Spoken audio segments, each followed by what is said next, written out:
और अखिलेश यादव उससे बड़े अपराधी हैं, इसलिए कि वो उसका डीएनए टेस्ट की मांग कर रहे हैं। उस बच्ची के साथ खड़े ना होकर के वो उस अपराधी के साथ खड़े हैं जिसने उस बच्ची का रेप किया है। उस मोइन खान की जो दवाई है वो ठीक से की है, उसके ऊपर जितनी भी धाराएं लगनी चाहिए और 15 से 20 दिन में उसको फांसी की सजा होनी चाहिए। अभी सर्वाधिक अपराध मुसलमान और यादव कर रहा है तो जेल कौन जाएगा? जेल तो वही लोग जाएंगे जो अपराध करेंगे। मैं तो उस चंद्रशेखर रावण को खोज रहा हूं कि वो किस बिल में घुस गया।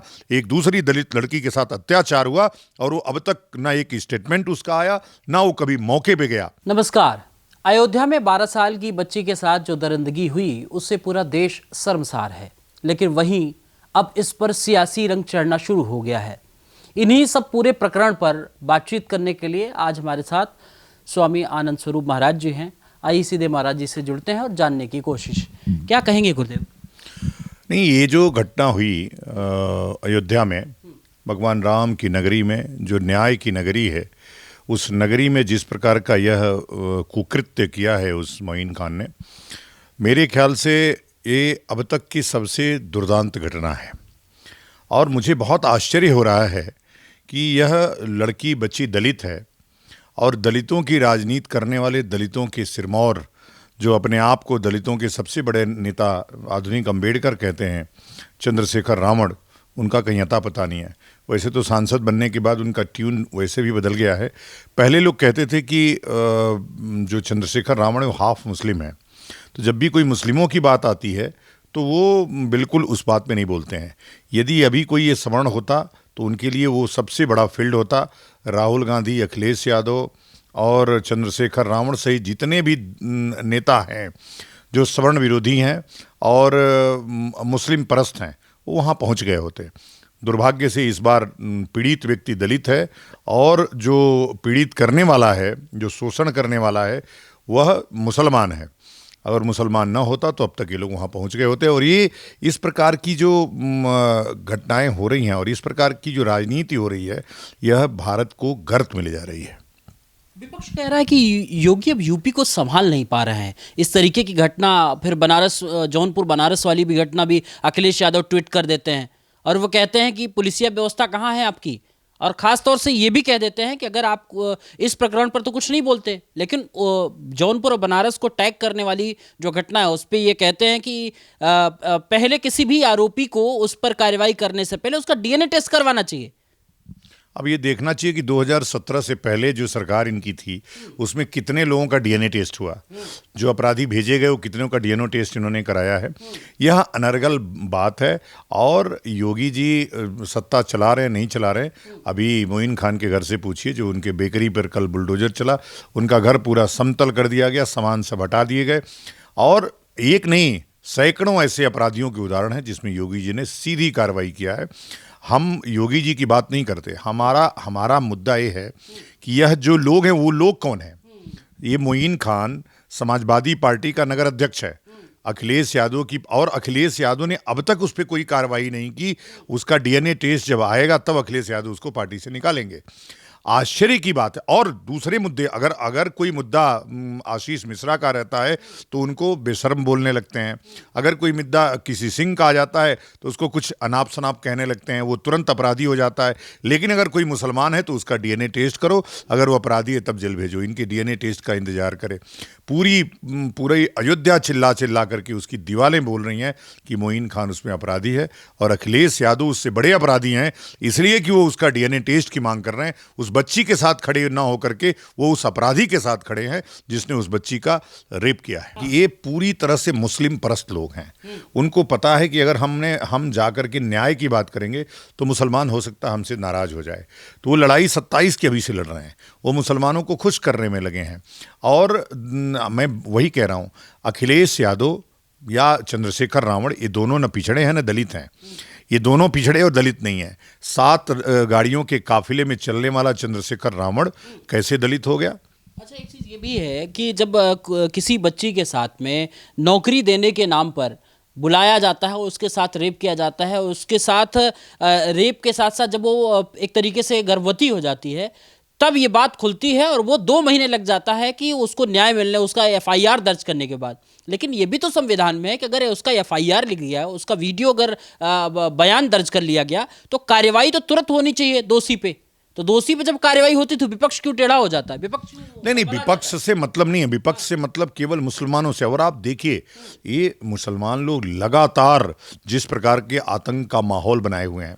अभी असदुद्दीन ओवैसी ने फिलिस्तीन जिंदाबाद का नारा लगाया, कल वो पाकिस्तान जिंदाबाद का नारा भी लगा सकता है, क्योंकि संविधान में ऐसा कोई वर्णन नहीं है कि संविधान फिलिस्तीन जिंदाबाद और पाकिस्तान जिंदाबाद का नारा लगाने के लिए कौन सा कानून लागू होगा। लेकिन यही कोई आम आदमी अगर लगा दिया होता तो निश्चित रूप से वो जेल चला गया होता। और ये सारे के सारे लोग उसको देशद्रोही साबित करने के लिए, मैं पूरी राहुल गांधी और अखिलेश यादव और असदुद्दीन ओवैसी की गैंग जो है वो सामने आ गई होती। मैं वही बात कह रहा हूँ कि मोइन खान की जगह यदि कोई या राकेश पांडे या राकेश सिंह होता तो निश्चित रूप से अखिलेश यादव, राहुल गांधी वहां पहुंच गए होते। वो चूंकि मुसलमानों का मामला था, इनकी अपनी वोट बैंक का मामला था, तो वहां वोट बैंक नाराज ना हो जाए, इसलिए इन्होंने उस अपराधी के साथ खड़ा होना वाजिब समझा, ना कि न्याय के पक्ष में, ना कि उस दलित लड़की के पक्ष में।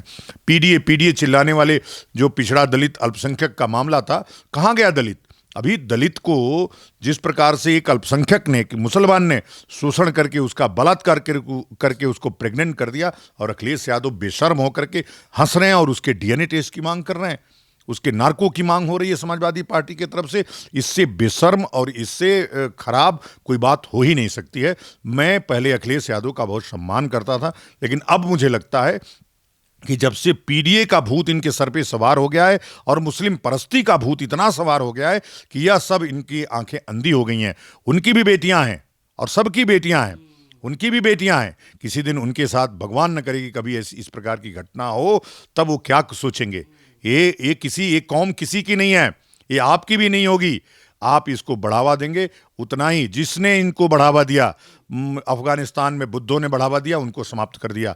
उत्तर प्रदेश में समाजवादी, जिस दिन मुस्लिमों की पार्टी हो गई उस दिन समाजवादी पार्टी और कांग्रेस को ये मुसलमान लात मार के बाहर कर देगा।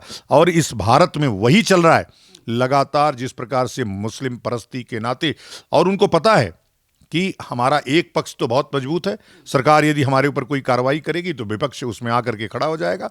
हमको ऐसा लगता है कि अब वो दिन दूर नहीं जब ये समाजवादी पार्टी, कांग्रेस या मिल करके मुस्लिम प्रधानमंत्री बनाने, मुस्लिम गृह मंत्री बनाने की मांग रखेंगे, चूंकि मुस्लिम वोट बैंक कुछ भी करा सकता है। और पीछे मांग होती रही, रामविलास पासवान जी ने कई बार मांग किया है, इस प्रकार से मुलायम सिंह जी ने एक बार मांग किया है, मांग होती रही है। लेकिन जिस दिन ये लोग मजबूत होंगे, ये मुस्लिम प्रधानमंत्री बनाएंगे। एक बार हमने मुस्लिम गृह मंत्री बनाया, हम कश्मीर से ब्राह्मणों को भगा दिए वहाँ से। एक बार अगर हमने भारत में मुस्लिम प्रधानमंत्री बना दिया तो भारत में गजवाए हिंद लागू होगा। और आरोप योगी जी पे लगता है, योगी जी ने अपना काम ठीक से किया है, उस मोइन खान की जो दवाई है वो ठीक से की है, उसके ऊपर जितनी भी धाराएं लगनी चाहिए और 15 से 20 दिन में उसको फांसी की सजा होनी चाहिए। फांसी की सजा होना चाहिए। खुद अखिलेश यादव वहां से जब अयोध्या से जीतते हैं तो पूरा विपक्ष जो है अवधेश पासी को हाथ में ले लेता है और उनकी इज्जत इतनी बढ़ जाती है कि सदन में, विधानसभा में भी बगल में अखिलेश यादव के बैठते थे, लोकसभा में भी अखिलेश यादव के बगल में बैठ रहे हैं।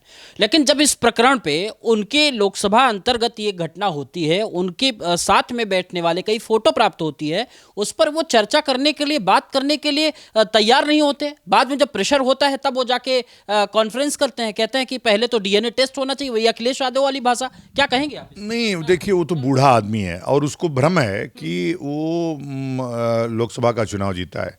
मैं फिर कह रहा हूं, लल्लू सिंह जैसा नकारा व्यक्ति यदि ना होता, अगर किसी अरे गहरे को भी वहां से टिकट दे दिया गया होता तो निश्चित रूप से भाजपा वहां चुनाव जीत जाती। वहां लल्लू सिंह चुनाव हारे हैं, भाजपा चुनाव नहीं हारी है। और मैं फिर से कह रहा हूं, उस बूढ़े आदमी से हम कोई अपेक्षा भी नहीं कर सकते।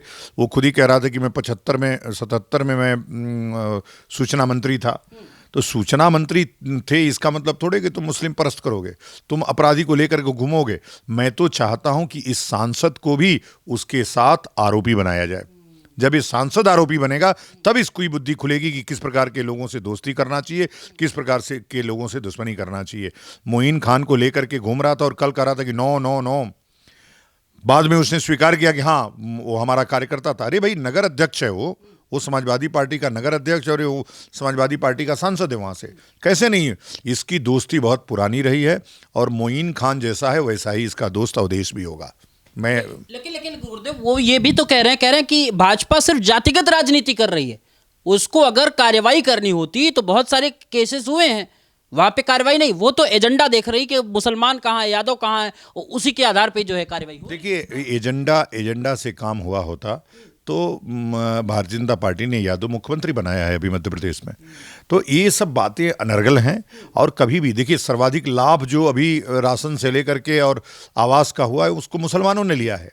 उसने कभी भी भारत सरकार कभी ऐसा नहीं देखती है। और यदि जब कार्रवाई, भाई सर्वाधिक अपराध मुसलमान और यादव कर रहा है तो जेल कौन जाएगा? जेल तो वही लोग जाएंगे जो अपराध करेंगे। अगर मैं अपराध करूंगा तो निश्चित रूप से मैं भी जेल जाऊंगा। कोई ऐसा नहीं बख्शा जा रहा है। मैं तो कहता हूं कि उत्तर प्रदेश में सर्वाधिक इनकाउंटर ब्राह्मणों का हुआ है। हजारों से ऊपर इनकाउंटर हो गए ब्राह्मणों के। तो लोग जो अपराधी थे उनका इनकाउंटर हुआ। हाँ, जो निश्चित रूप से गलत होता है मैं उसकी भी आवाज़ उठाता हूँ। अगर कोई इनकाउंटर फर्जी हुए हैं, गोरखपुर में उस उपाध्याय का फर्जी इनकाउंटर हुआ, मैंने योगी जी को टारगेट किया उसमें। और जब जब ब्राह्मणों के ऊपर या किसी हिंदू के ऊपर कोई आपदा आफत आएगी, क्यों ना वो यादव ही हो, यादव के लिए भी कोई आफत आएगी। अभी एक पाल लड़का था, वहाँ जा करके मुसलमानों ने अटैक किया था देवरिया में, मैं उसके साथ खड़ा हो गया। तो जब जब कभी ज़रूरत पड़ेगी, हम जाति धर्म नहीं देखते, हम न्याय के खिलाफ कभी भी खड़े हो जाते हैं। और यही सनातन धर्म सिखाता है।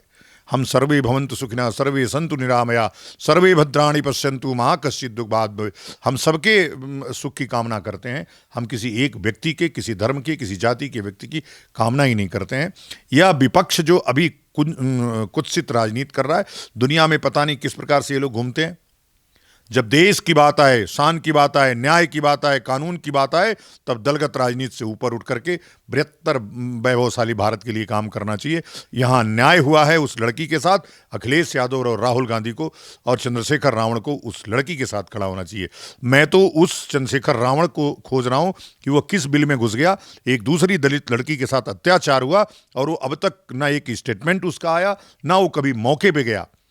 और कभी भी कोई दलित की बात आती है तो मैं अपने आप को सबसे बड़ा दलितों का मसीहा कहता है। दलितों, तुम सावधान हो जाओ। ये धोखेबाज है, गद्दार है तुम्हारी कौम का। ये वास्तव में मुस्लिम परस्त है। ये कभी दलित परस्त हो ही नहीं सकता है। हाथरस पे घटना हुई गुरुदेव, लड़की हूँ लड़ सकती हूँ, प्रियंका गांधी वाड्रा भी पहुंच जाती हैं, और मोहब्बत की दुकान सजाने वाले राहुल गांधी पहुंच जाते हैं, दलितों के मसीहा चंद्रशेखर रावण पहुंच जाते हैं, अखिलेश यादव पूरा एक्टिव हो जाते हैं। लेकिन इस प्रकरण पे क्या एजेंडा सेट नहीं हो पा रहा है क्या? नहीं, वो उनका वाला आदमी है ना, राहुल गांधी के बिरादरी वाला आदमी है मोइन खान। अखिलेश यादव की बिरादरी वाला आदमी है मोइन खान। तो वो कैसे जाएंगे? अगर वो जाएंगे तो मुसलमान नाराज हो जाएगा। मुसलमान तो जाहिल होता है ना। मुसलमान तो सामान्यतः जाहिल होता है। वो देखेगा कि अखिलेश यादव मुसलमान के खिलाफ गए, वो ये नहीं देखेगा कि एक बलात्कारी के खिलाफ गए, एक अत्याचारी के खिलाफ गए। इस डर से, ये डर जो है अखिलेश यादव, चंद्रशेखर रावण और राहुल गांधी, प्रियंका गांधी, सबका मुंह बंद किया हुआ है। और मुझे बहुत ही तरस आता है ऐसी राजनीति पर। निश्चित रूप से भारत के बहुसंख्यक हिंदुओं को सोचना होगा कि तुम जातियों में बट करके अपनी अस्मिता को समाप्त कर रहे हो, और धीरे धीरे गजवाए हिंद इस भारत में लागू हो रहा है। और लागू इस कांग्रेसियों, सपाइयों और इनके जो चंद्रशेखर आज़ाद जैसे, चंद्रशेखर रावण जैसे जो इस्लामिक एजेंट है, उनके कारण हो रहा है।